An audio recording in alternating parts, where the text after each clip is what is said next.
नमस्कार साथियों। आज अपन इंडियन पॉलिटिकल सिस्टम के भारत के संवैधानिक विकास के परिप्रेक्ष्य में भारत परिषद अधिनियम 1909 का अध्ययन करेंगे।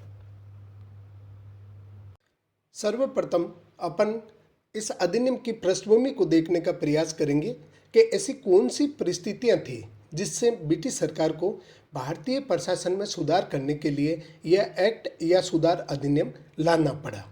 1909 का भारत परिषद अधिनियम तत्कालीन भारत सचिव लॉर्ड मोडले तथा वाइसराय लॉर्ड मिंटो के प्रयास से तैयार किया गया था। इसी आधार पर इस अधिनियम को मोडले मिंटो सुधार के नाम से भी जाना जाता है।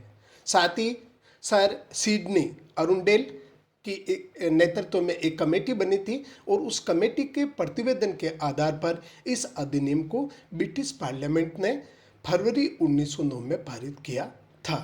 इस अधिनियम को लाने के पीछे जो कारण थे वो निम्नांकित थे। नंबर 1, 1892 का भारत परिषद अधिनियम। ब्रिटिश सरकार ने भारतीय शासन व्यवस्था में सुधार करने के लिए इंडियन काउंसिल एक्ट 1892 जो पारित किया था, वो एक्ट न तो उदारवादी नेताओं को और न ही भारतीय जनता को संतुष्ट कर सका। इस एक्ट के विरुद्ध भारतीय जनता में गहरा असंतोष था और उस असंतोष को दूर करने के लिए ब्रिटिश सरकार ने 1909 का भारत परिषद अधिनियम पारित किया। सेकंड, कांग्रेस पर धीरे धीरे गर्म दल अर्थात उग्रपंथी या अतिवादी नेताओं का प्रभाव बढ़ता जा रहा था।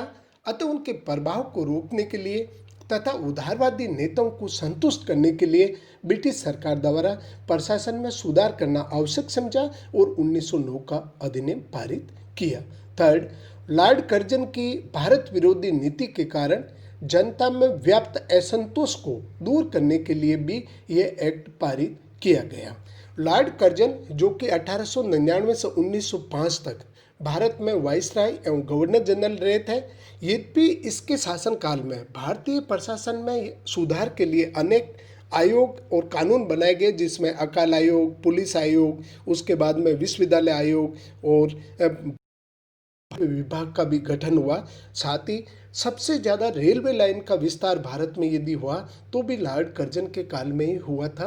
परंतु 1905 में राष्ट्रवादी गतिविधियों को भारत में रोकने के लिए इसने बंग भंग अर्थात जो बंगाल का विभाजन किया था, इससे भारत में राष्ट्रवाद का एक तरह का उफान आ गया और ब्रिटिश शासन के प्रति जिस तरह का असंतोष फैला, उस असंतोष को दूर करने के लिए 1909 में भारत परिषद अधिनियम पारित किया गया। 1909 के भारत परिषद अधिनियम के प्रमुख प्रावधान। नंबर 1, केंद्रीय विधान परिषद में अतिरिक्त सदस्यों की संख्या 16 से बढ़ाकर इस एक्ट के द्वारा 60 की गई। इसी प्रकार प्रांतों के अंदर जो कानून बनाने वाले निकाय थे, जिन्हें प्रांतीय विधान परिषद का नाम दिया गया था, इनकी सदस्य संख्या में भी वृद्धि की गई। बंगाल, मद्रास एवं बम्बई की विधानसभा में सदस्य संख्या 50 निर्धारित की गई। वहीं अन्य प्रांतों की विधानसभाओं में सदस्यों की संख्या 30 निर्धारित की गई। सेकंड, विधान परिषद के सदस्यों को 4 श्रेणियों में विभाजित किया गया। नंबर 1, पदेन सदस्य अर्थात वो सदस्य जो गवर्नर जनरल की कार्यकारिणी के सदस्य होते थे। नंबर 2, नामांकित सरकारी सदस्य अर्थात ऐसे सरकारी कर्मचारी जिन्हें शासन के द्वारा विधान परिषद में मनोनीत किया जाता था। नामांकित गैर सरकारी सदस्य अर्थात वो सदस्य जो सरकारी कर्मचारी नहीं होते थे, लेकिन उनकी जनता में विशेष पकड़ थी और इसी आधार पर सरकार द्वारा इन्हें मनोनीत किया जाता था। नंबर 4 में निर्वाचित सदस्य थे, जिन्हें चुनाव के द्वारा या चुनाव में निर्वाचित किया जाता था और निर्वाचित सदस्यों के रूप में विधानसभाओं में प्रविष्ट होते थे। केंद्रीय विधान परिषद में सरकारी सदस्यों का, वहीं प्रांतीय विधान परिषद में गैर सरकारी सदस्यों का बहुमत रखा गया। ये इस एक्ट की एक महत्वपूर्ण विशेषता थी। नंबर 3, केंद्रीय एवं प्रांतीय विधान परिषदों के अधिकारों में वृद्धि की गई।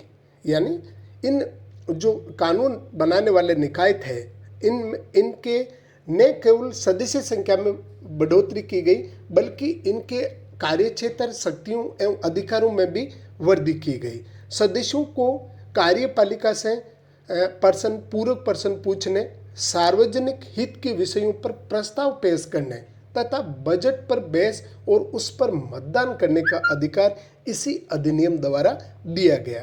नियमों के अधीन सदन में प्रथम प्रस्ताव गोपाल कृष्ण गोखले ने 25 फरवरी 1910 में पेश किया था।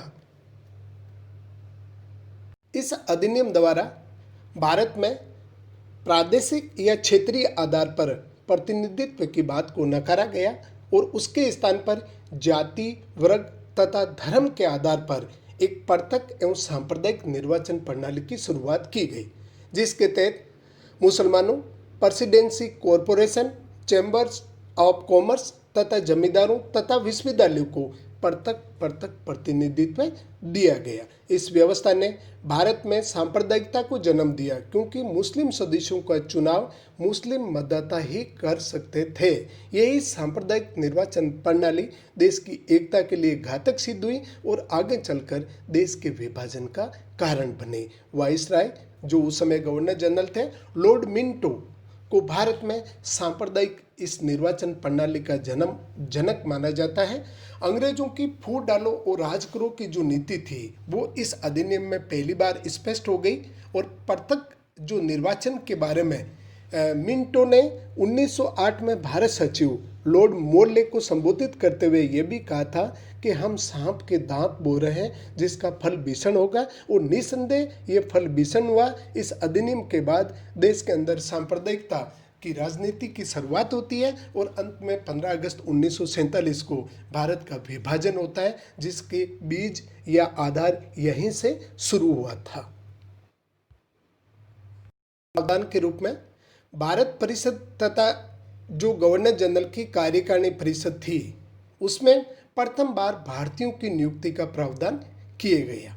गवर्नर जनरल की कार्यकारिणी परिषद में भारतीय सदस्य सत्येंद्र नाथ सिन्हा यानी एसपी सिन्हा को प्रथम बार भारतीय सदस्य के रूप में विधि सदस्य बनाया गया। साथ ही भारत परिषद, जो कि मुख्यतः इंग्लैंड में थी, उसमें 2 भारतीय केसी गुप्ता तथा सैयद हुसैन बिलग्रामी को सदस्यों के रूप में नियुक्त किया गया। नेक्स्ट, इस एक्ट के द्वारा भारत में प्रत्यक्ष नहीं अपितु इनडायरेक्ट चुनाव प्रणाली लागू रखी गई और लोगों को बहुत ही सीमित मात्रा में मत देने का अधिकार दिया गया और साथ ही मताधिकार का आधार कोई वयस्कता को नहीं अपनाया अपितु संपत्ति को अपनाया गया। नेक्स्ट, केंद्रीय विधान परिषद, यानी केंद्र के अंदर जो कानून निर्माण करने वाली निकाय थी, उसकी बैठक वर्ष में 2 बार होती थी। गर्मियों में बैठक शिमला में तथा सर्दियों में कलकत्ता में आयोजित होती थी।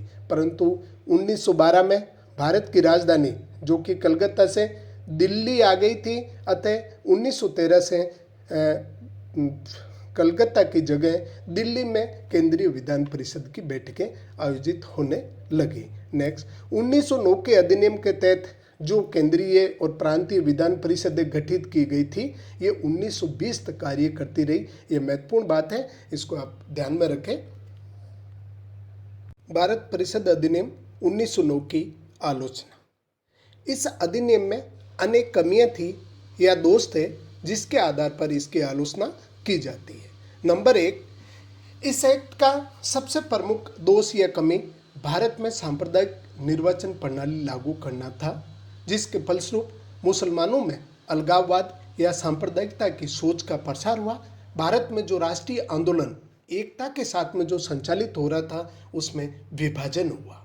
नंबर 2, इस अधिनियम द्वारा भारत में जो अप्रत्यक्ष चुनाव प्रणाली लागू की गई और बहुत ही कम लोगों को मत देने का अधिकार दिया गया, ये इसकी एक कमी है, क्योंकि 1909 के अंतर्गत भारत में जो राष्ट्रवादी थे वो प्रत्यक्ष चुनाव के साथ ही अधिकाधिक मतदान के अधिकार को चाहते थे। नंबर 3, यद्यपि प्रांतों में गैर सरकारी सदस्यों का बहुमत रखा गया, परंतु ये एक मखौल था, क्योंकि प्रांतों में मनोनीत गैर सरकारी सदस्य भी सरकार का ही पक्ष लेते थे, अतः व्यवहार में प्रांतों में भी सरकारी सदस्यों का ही बहुमत था। नंबर 4, इस एक्ट के द्वारा यद्यपि विधानसभाओं के अधिकार में वृद्धि की गई, परंतु अल्पसंख्यकों एवं अन्य वर्गों के हितों की रक्षा के नाम पर गवर्नर जनरल और प्रांतों में गवर्नरों को जो विशेषाधिकार दिए गए थे, फलस्वरूप विधानसभाओं के सदस्यों के अधिकार केवल दिखावे के थे या नाम मात्र के थे। वास्तविक शक्तियां अब भी गवर्नर एवं गवर्नर जनरल के पास थी। दोनों के भारत परिषद अधिनियम पर भारतीय नेताओं और साथ ही विद्वान लेखकों के जो विचार हैं, उसमें सर्वप्रथम इतिहासकार कूपलैंड ने लिखा है कि गवर्नर जनरल और गवर्नरों के विशेषाधिकारों के कारण ये विधान परिषदें, अर्थात जो केंद्रीय और प्रांतीय विधान परिषदें थी, वो संसद न होकर केवल इन गवर्नर और उनके गवर्नर जनरल के एक प्रकार का दरबार बनकर रह गई थी। साथ ही उदारवादी नेता गोपाल कृष्ण गोखले ने इस एक्ट की आलोचना करते हुए कहा कि इसमें जितने भी अच्छी बातें थी या जो सुधार किए गए हैं, वो सरकारी नियमों और विनियमों के द्वारा नष्ट कर दी गई। के.एम. मुंशी के अनुसार इस अधिनियम ने भारत में उभरते हुए भारतीय डेमोक्रेसी को मार डाला।